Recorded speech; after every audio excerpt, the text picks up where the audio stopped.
question. Are you trying to figure out what kind of content to create?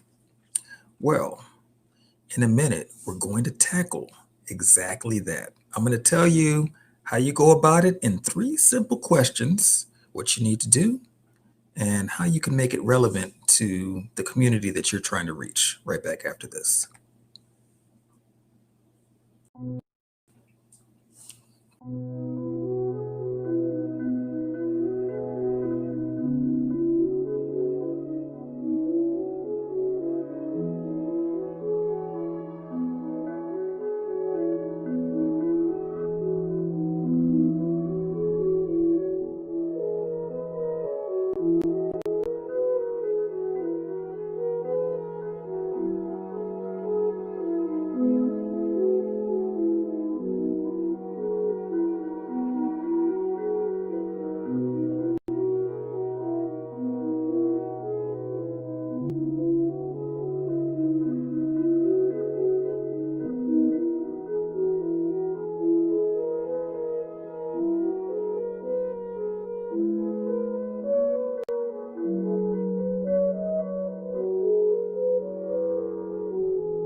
That always gets me because I never actually make it to getting all my shares out before this thing runs out. So I always have to be ready to go live right when the thing finishes, the music finishes. So that is my cue. When the music finishes, I better be ready to talk.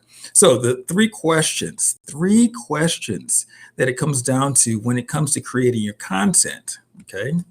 First thing you've got to research because you want to know who your marketplace is, what it is that they really care about. Because if you don't know what they care about, it makes it very kind of really hard to talk to them.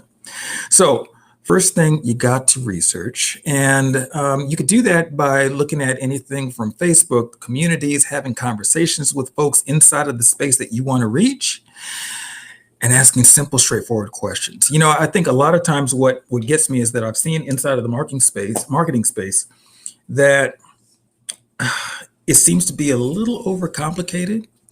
And somewhere along the lines, we can easily forget that we're dealing with just real people. And in dealing with real people, all you have to do is ask real questions. And if they know that you really want to provide solutions, then it makes it very easy for them to give you answers. But if they think that you're trying to game them, then it will be like pulling teeth out of a hungry lion's mouth. Seriously. So first question that you've got to ask is, does it fit your pillars? What do I mean by that? Okay, well, with your pillars, the pillars are the things that sits on the foundation of your business. What things do your business stand for? And how do those things hold your business up? So in your pillars, like you may have a pillar, one of your pillars may be, having lots of fun, in your business. And in having lots of fun, you have to make sure that the content that you provide is content that will put that into play. So if the content is like, say, for example, that you are, say that you're a real estate agent, right? And you want to provide content that is fun. Well, you may talk about the fun things that you can do in a given city where you conduct your business. And then you're going to reach out to the marketplace that is looking to buy real estate in that area. What do the amenities look like? Are there parks by? Are there beaches by? Is there shopping close by? Are there special attractions that are right by there?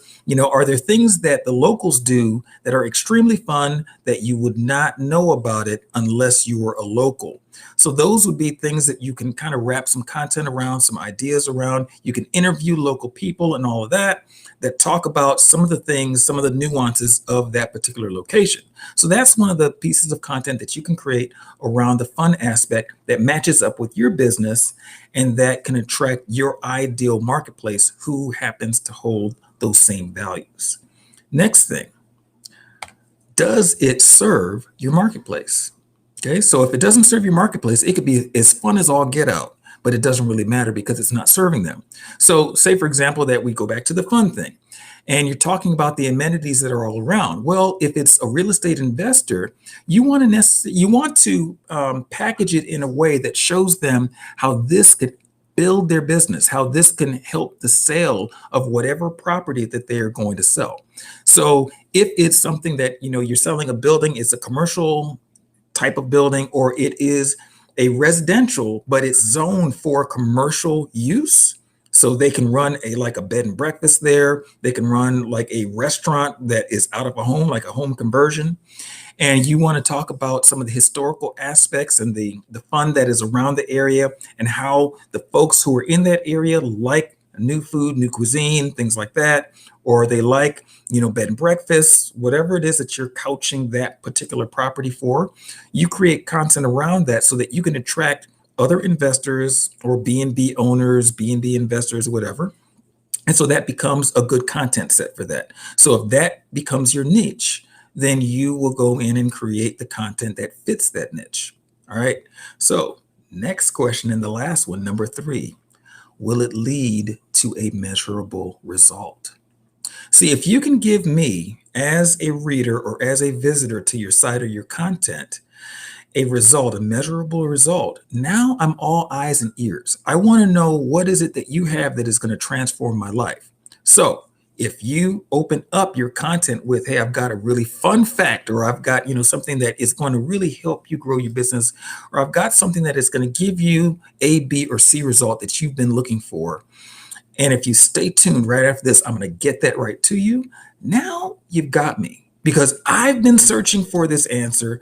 I've been looking for a measurable result. If you give me 3 ways that I can do this, and then I can put that plan to action, and then I'm going to come up with a result. If you can give me like a time frame or something that can let me know that when I do A, B, C is going to be the result, now I'm ready to take action. Maybe you have an action guide that can help me with that. So that will be a great time for you to tell me, if you want my step-by-step process. My kids are around, so I say process when they're around. My step-by-step process, visit my site, go to jasonhodge.biz, and then download. Now, mind you, when you go there, I don't have a downloadable for you, but go there and download my action guide on how you can get a measurable result for A, B, or C scenario. Now, I've given you the thing that you've been looking for. I have now given you the aspect that you are interested in, and then an action plan to help you get there. And I've also grown my list because I have proven to be valuable to you.